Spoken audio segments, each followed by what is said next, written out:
The IELTS Face-Off studio is always open and welcome to you. And today, I know that you're really excited to meet our IELTS expert. And he has been here before. He's really succinct. He's to the point. He gives great advice. And let's welcome back Patrick.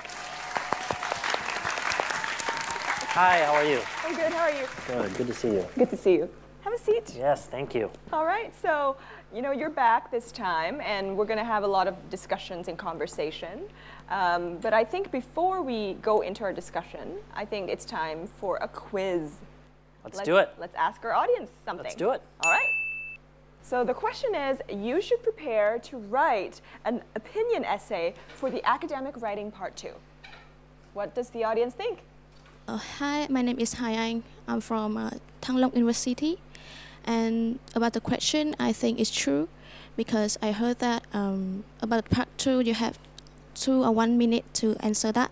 So an essay is, I think, is right. All right, so she said true. Now, do you agree? Unfortunately, I'm going to have to disagree with you on this one. And the reason it's false is because there are several different types of questions you can get in writing task 2. You can get your opinion question, but you can also get cause and effect, advantage, disadvantage, problem and solution, or you might have to discuss both sides and then give your opinion. I can't tell you how many times I've seen someone write a beautiful essay, but answer the wrong question. And task achievement, which is one of the categories of marking that this falls under, is also one of the easiest ones that you can get a higher mark on. We all know grammar and vocabulary is difficult. So do yourself a favor and try to get as high a mark as you can on task achievement by answering the question.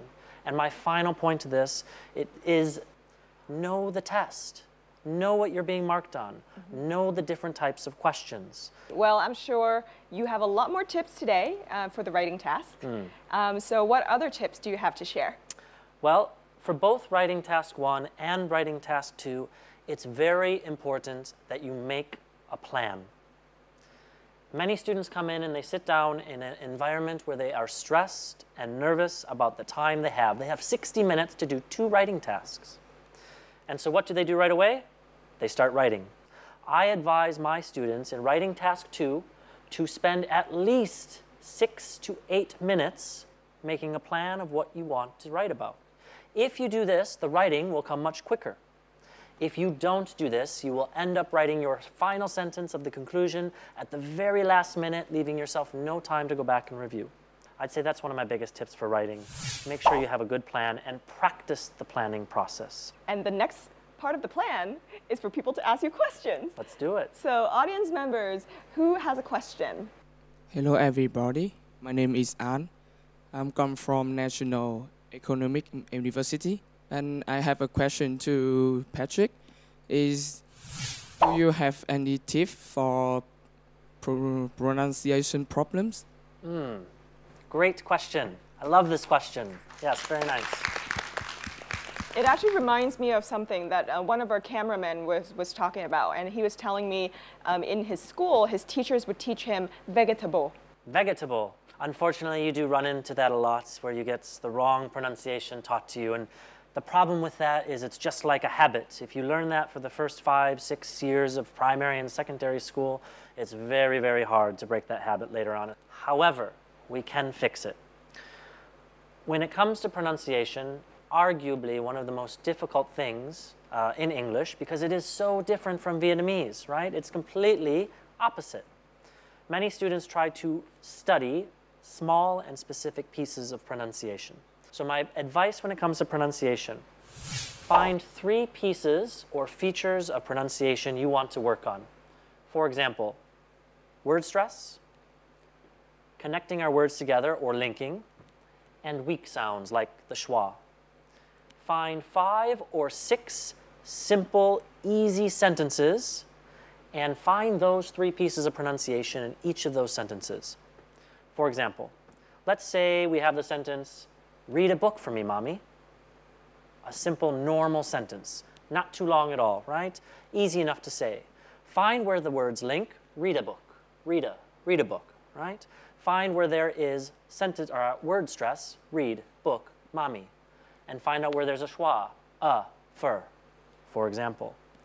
You find those 3 features of pronunciation, put them together in 4 or 5 short sentences, and then what do? You say those sentences over and over and over again, okay? And by doing this, you will build the motor skills, you will build the muscle memory, and you will start noticing automatically you will use these features of pronunciation in similar word combinations because they happen all the time. Fantastic. Anybody else has another question? Hello, IELTS Face-Off. I'm Duy, and I am practicing for IELTS, especially in writing. And I'm kind of struggle with all of the idioms, grammar, and structure to write a meaningful and great paragraph for the IELTS writing. So can you give me some suggestions for me to practice, especially at home, because I am an IELTS learner at home? Absolutely. Thank you. Great question. Thank you very much for that. A lot of times, IELTS students take an approach to IELTS that is one size fits all. And they try to attach rules, general rules, to every part of the IELTS. But every question requires a little bit different vocabulary, different grammar, different collocations, different cohesive devices, right? And it's really important that you break down each of those different parts into their different categories. So for example, when you approach writing task 2, answering an opinion question, you should learn opinion language. When you approach cause and effect, you should be looking at cause and effect language, leads to, due to, these collocations, these cohesive devices that help you explain your points, okay? Other than that, the grammar should be relatively similar, okay? But make sure that you kind of separate each writing task out and you study them individually. So I usually recommend making a little cheat sheet, and this goes for writing task 1 as well, for each of the different tasks, the type of grammar needed, the type of vocabulary you might have to use, but don't stress about vocabulary. You don't know your question until you get it. So it's going to be impossible to study every piece of vocabulary you might have. So study what you can, but make sure you break it into each smaller pieces. It will help you a lot. That's great. Thank you all for your great questions. Well, you've told us all the tips, you've answered questions from the audience, and now it's time for you to find out who the Voice of the Week person is. You know, I think this is one of my favorite parts. I never get tired of seeing who's going to come on that screen. All right. So if you guys are curious about who the Voice of the Week person is, you might as well pay really close attention to your screen because she's super lovely. Let's see. See?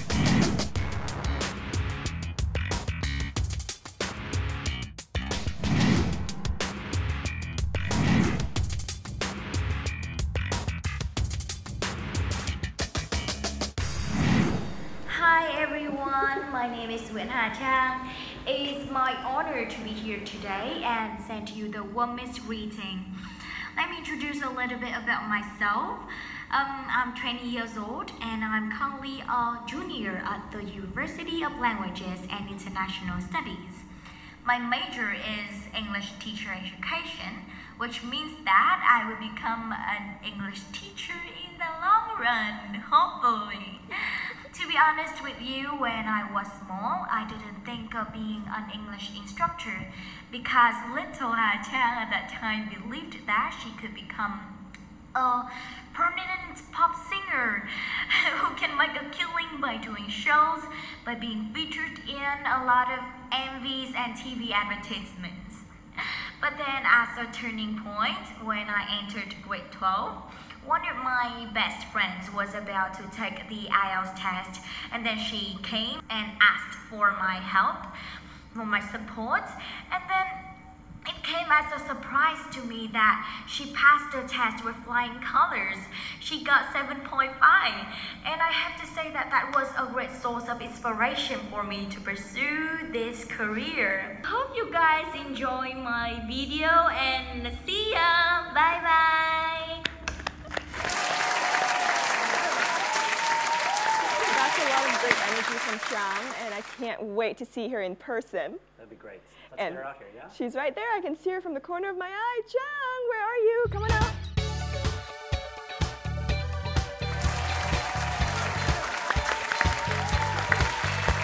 Welcome. Are you ready for the speaking exam? Yeah, I very am. Your Should we chair do is it? right there. Yeah.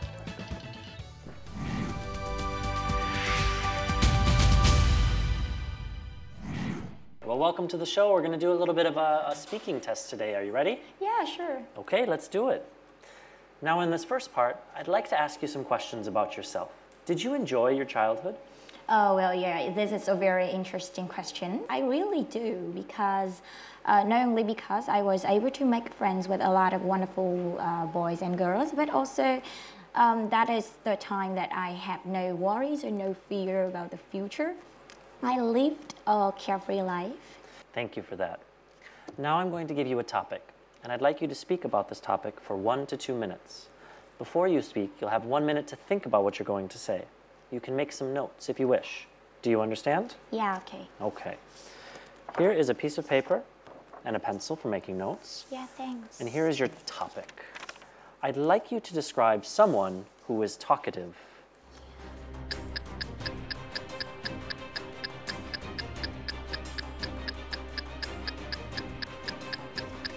All right.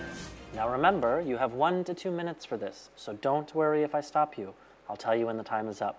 Can you start speaking now, please? Okay, I consider myself a gregarious person, so I'm not that picky when it comes to choosing a friend. And actually, I've made friends with a lot of various types of people, including the talkative one. And the person that springs to mind right after I heard the question is my close friend named Claire. She must be one of the nicest and down-to-earth individuals that I have ever known. To describe her, then I would say she's a very charming and gorgeous girl who always attracts a lot of attention from men. And she's also a fashion enthusiast that she pays a lot of attention to her appearance. And as I noticed, she always dresses up to the nines before hanging out with me and her friends. Anyway, we've basically known each other since I won a place at my dream university, and we happen to be classmates. And you know, the first time that I met her, she left a really deep impression on me because she has a really great sense of humor. The way she talked was so funny that we couldn't stop laughing. We were arranged to be desk mates as well. We hit it off right from the start because I think that part of it is because I am also an avid talker like her. And it came as a surprise to me that we have a lot of things in common that we can share, we can talk, spend hours on end talking with each other about our areas of interest. Now I'm going to talk to you ask you a couple more questions related to the topic of communication. What jobs need employees to be talkative? Most of jobs need people to be chatty a little bit, like they need to have a great communication skill because Can you give me an example of some jobs? Teacher, let's take teachers as an example. If a teacher possesses a great communication skill, oral linguistic ability, then she or he can deliver their lectures to the students much more effectively. Sometimes it also sets them apart from other fellow workers, and they also stand a higher chance of moving up the career ladder. Thank you very much. That's the end of the speaking test. Thank you, Trang, Thank for you. that performance. Now, are you excited to find out what the audience thinks of you? Yeah, I look forward to it. So audience members, you guys have 30 seconds to 60 seconds to vote for the band score that you think Trang has achieved in this speaking exam. Time starts now.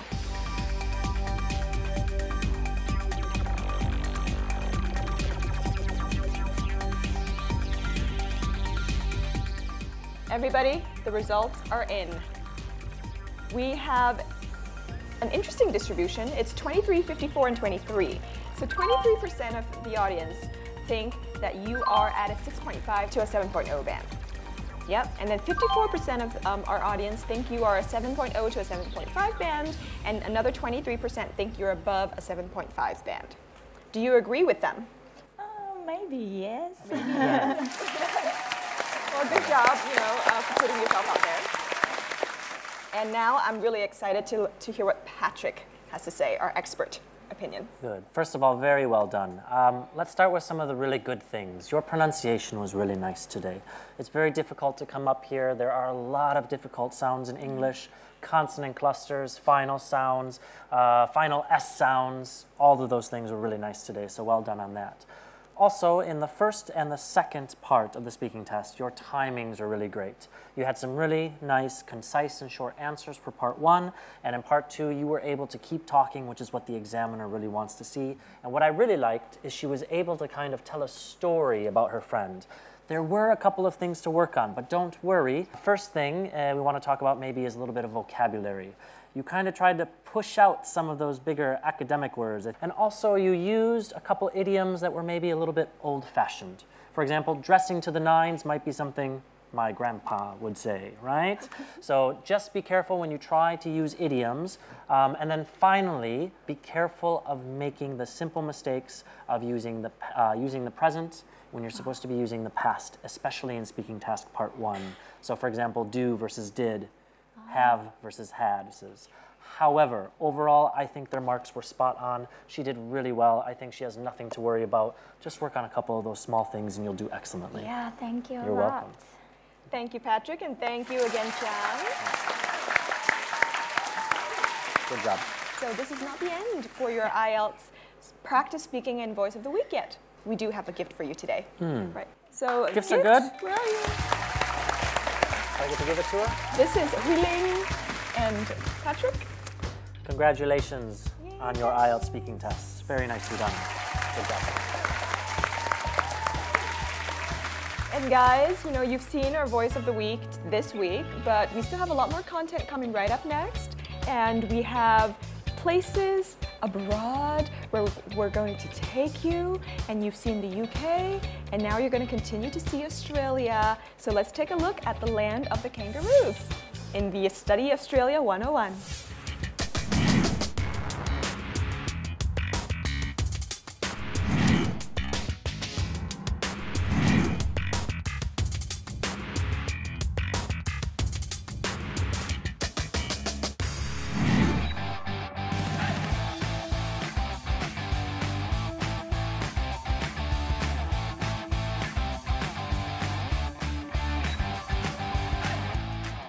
Hello, hello, hello, and welcome to another journey of Oz 101. And you're stuck with me again, Michael Liu, for this journey today. We are in the business district of North Sydney.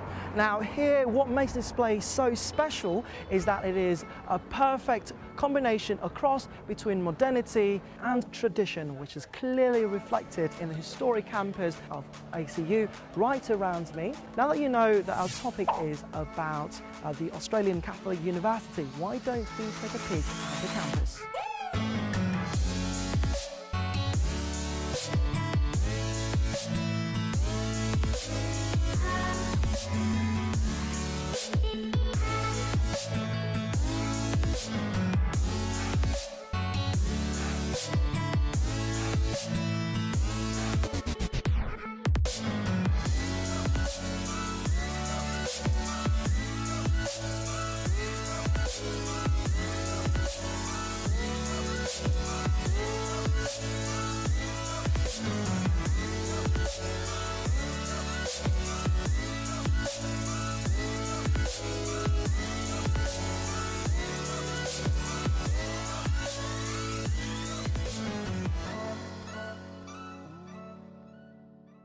Hello Jeremy, how are we doing? Hey, with mate, how are you? We meet at last, not too bad. Okay. That's it. How does it feel to be finally back on campus? I feel like 10 years younger actually. What did you enjoy the most about your student's life at ACU? What did you like so much about it? As a student, I will say study-life balance. They give me option to do a lot of like charity, community engagement outside the classroom to see different perspective, to contribute back to the community, especially the work placement and the compulsory community engagement. But how about your peers, your fellow students at ACU? He is very diverse from different, background, and we make friends, and we study together, and we learn together. All right. Even we no longer like study together, but we still keep connections, and it's good for my career as well. Okay, brilliant. Thank you so much.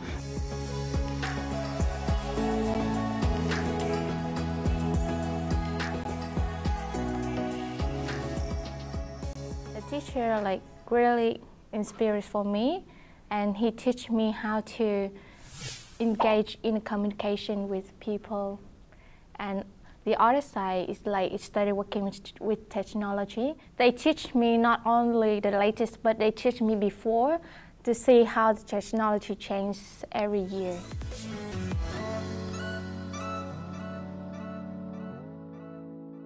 So all in all, ACU has a very good-looking campus when it comes to a studying environment, but there's still a big and massive surprise in store, on offer for you.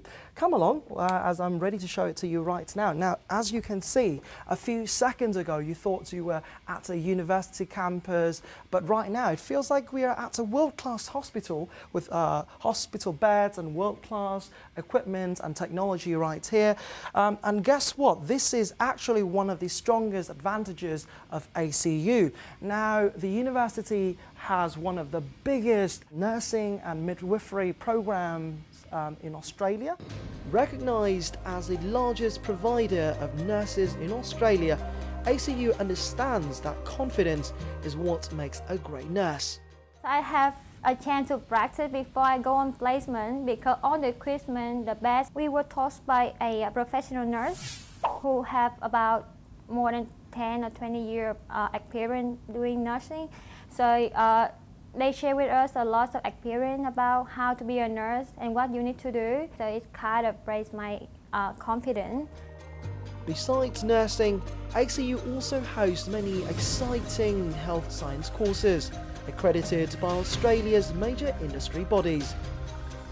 In public health and health services, ACU is ranked well above world-class, ensuring students' qualification that's professionally well recognised. And this is achieved through close intimacy with each and every student. A smaller uni means that closer relationship. The teacher here are very helpful and they are ready for help at any time when the students are needed. And so people are very friendly to talk to, and they are not competitive at all. Like they share their work and their experience in the things that they learn and they see. With 11% of ACU students coming from overseas, the university offers a range of supports for international students. One of these is scholarships. The most popular scholarship available would be the International Student Scholarship, and that's worth 50% of the entire undergraduate or postgraduate value. So it goes from 2 to 4 years altogether. Basically, this scholarship requires high achievers to achieve at least a minimum of 80% GPA, or in Vietnam, 3.2 out of 4. On the language front, ACU's English language centres gear students up with crucial language competency for their future degrees.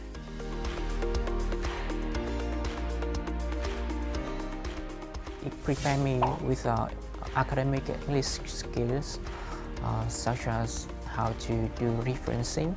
I had to learn how to use the academic language sufficiently to make a good report, a scientific report.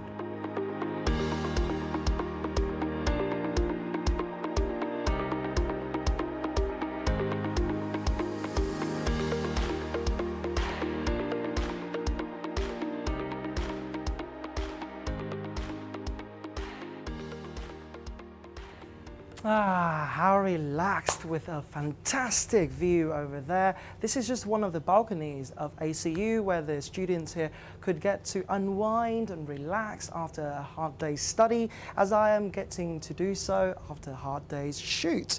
So as the university's motto states, the future is yours, so don't forget to make an impact, and you can begin to make the very first step to that right here at ACU, so don't be shy. Now it's time for me to beam you right back to the studio to see my lovely co-host.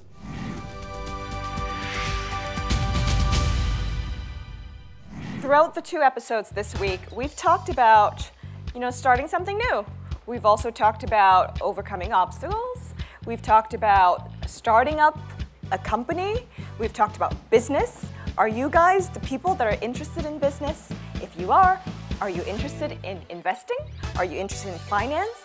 Are you interested to launch a product or create a new product that will change the way we live? How are you interested in business? What else do you want to hear?